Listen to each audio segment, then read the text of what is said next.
We want to refresh our iman. We want to be attached to our Creator. We want to fear nobody but Him. We want to please none other than Him. So who is Allah? Come with me to Surah Al-Hadid, chapter 57 of the Quran, where Allah, He says, introducing Himself to us, لَهُ مُلْكُ السَّمَاوَاتِ وَالْأَرْضِ. He is Allah who has the kingdom of the heavens and the earth. يُحْيِي وَيُمِيتُ. He alone is the one who gives life and death. وَهُوَ عَلَى كُلِّ شَيْءٍ قَدِيرٌ. And He is able to do whatever He wishes. يُسَبِّحُ لَهُ مَا فِي السَّمَاوَاتِ وَالْأَرْضِ وَهُوَ الْعَزِيزُ الْحَكِيمُ. Everything in the heavens and the earth glorify Allah, and He is the most mighty, the most wise.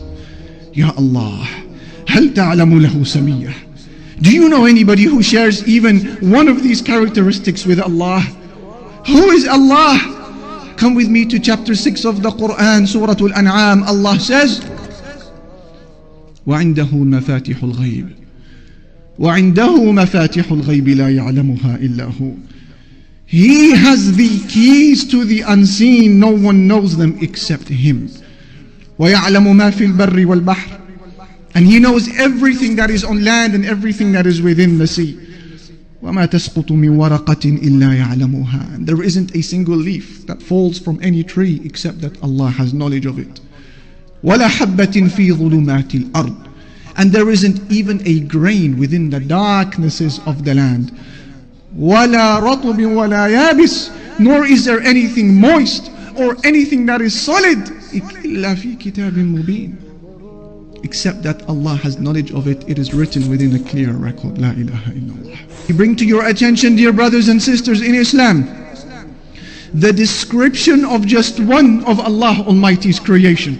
He is an angel, the chief of the angels, Angel Jibreel alayhi salatu wassalam. The Messenger sallallahu alayhi wasallam saw him in his true angelic form.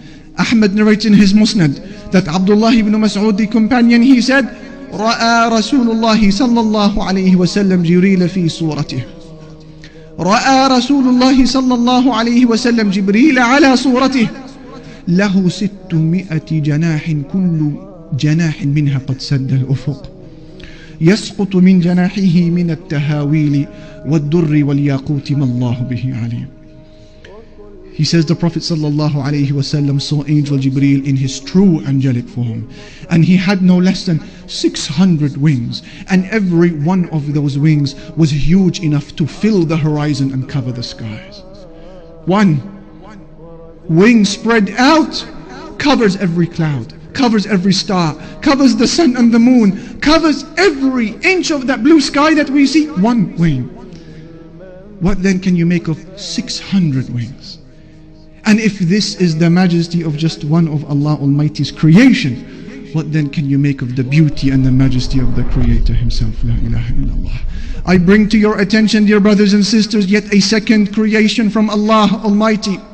This is the description of one of the angels who are carrying the throne of Allah.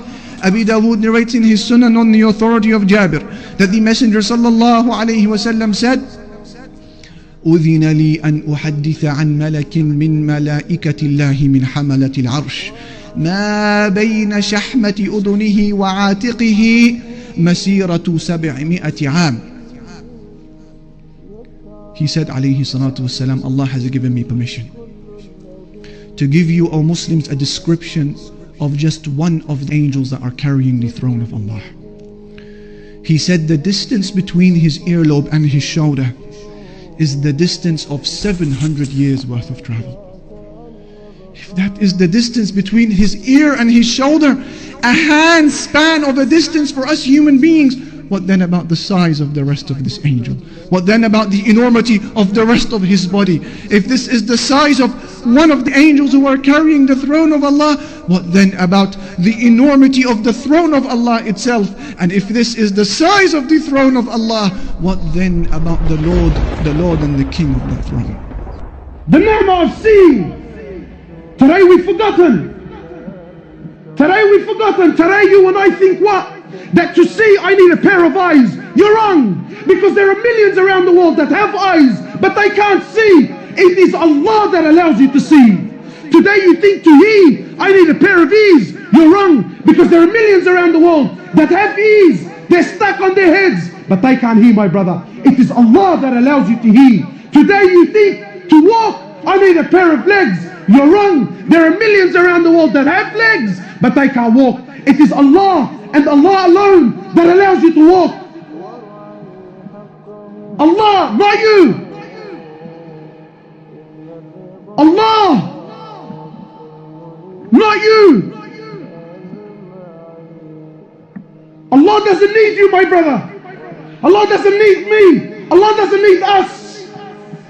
And we have to understand, because this is Aqidah. You have to know this so that when you worship, you are always humble.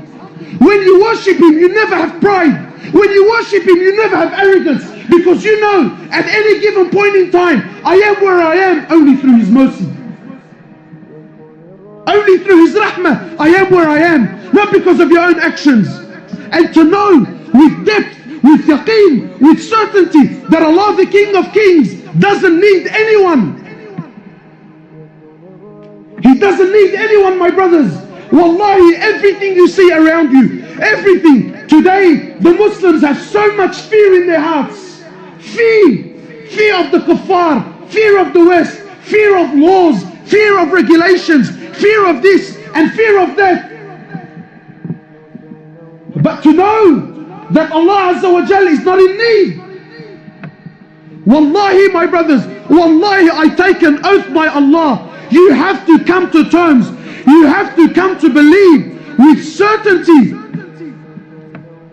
that every single human being who ever lived, whoever's living, and whoever is to come and live on this earth, wallahi, every single human being, every single jinn, every single animal that walks on this earth, every single bird that takes the flight in the sky, every single fish that swims in the oceans of Allah Azza wa Jal, wallahi, every single land, every single country, wallahi, with all their governments and all their military force and all their might and all their science and all their money and all their know-how, all with the exception of none, every country, every tree, every grain of sand, every mountain, every river, every ocean, wallahi, every star, every sun, every moon, every single planet,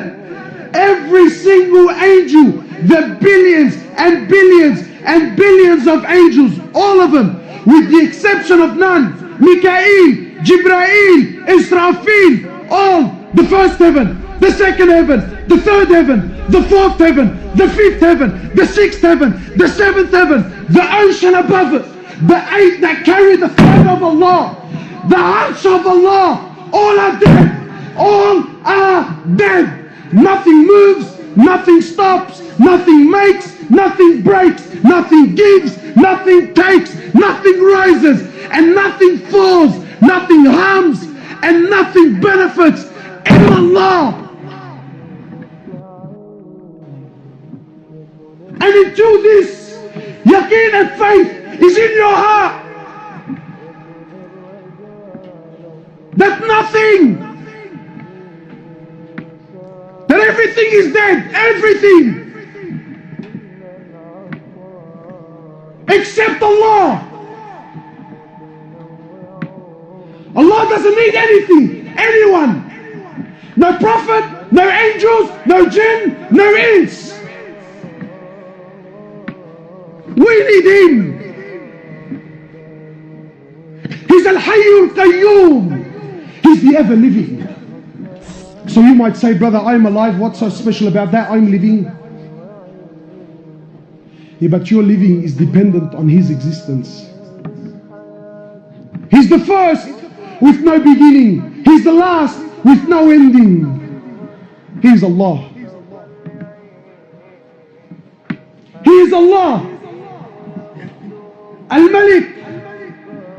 He's the King. He's the King.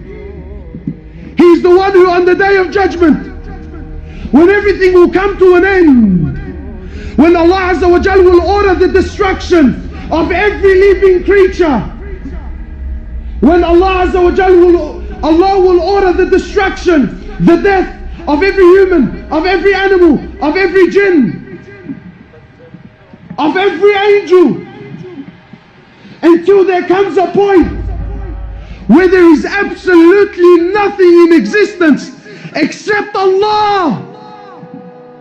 And Allah will call out, أين الملوك? أين أبناء الملوك? Where are those kings? Where are those kings who thought they were kings? Where are the sons of those kings? Allah will call out, where are the tyrants? Where are the gangsters? Where are the boys that thought he was something? Where? أين أبناؤهم? Where are their children? Allah will call. Where are they? And then He will ask, لِمَنُ مُلْكُ الْيَوْمِ? To who is the kingdom today? Who?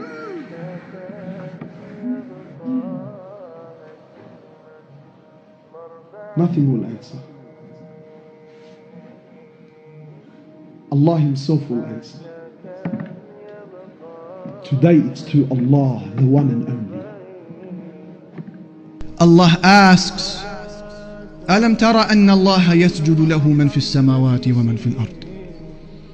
Don't you see, O people, that everything in the heavens and the earth prostrates to Allah? وَالشَّمْسُ وَالْقَمَرُ, and so does the sun, and so does the moon.